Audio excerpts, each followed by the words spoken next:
ఇజ్జత్ ఇజ్జత్ అంటే ఏంటో తెలుసా? బట్టల షాప్లో ఖచ్చితంగా ఇచ్చి ఇజ్జత్.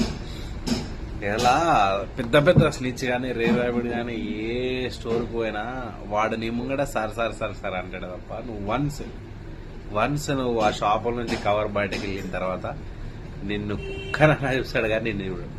అదొక చిన్న షాపోడు అనుకో, నువ్వు ఎక్కడ కనిపించినా అన్న నమస్తే అంటాడు. ఏమంటాడు?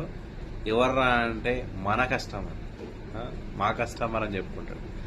అదొక బంధం లాగా ఫీల్ అవుతాడు కస్టమర్కి ఓనర్కి ఉన్న సంబంధం. అదే నువ్వు రే ర్యాబిట్కో ఏడికన్నా అన్నా నీకు అప్పటి మందం sir sir sir sir sir sir అని ఇజ్జత్ ఇస్తారు. కానీ అది ఇజ్జత్ కాదు, యాక్షన్, నటన. అసలైన ఇజ్జత్ అనేది నీకు చిన్న షాపులలోనే దొరుకుతుంది బ్రో. ఆడవో ఏదో షోకు పోతావు, ఏముండదు. Sir sir sir sir sir అని యాక్షన్ చేస్తాను, నువ్వు ఫ్లట్ అయిపోతావు. అంతే ఇజ్జత్ అంటే అంతే.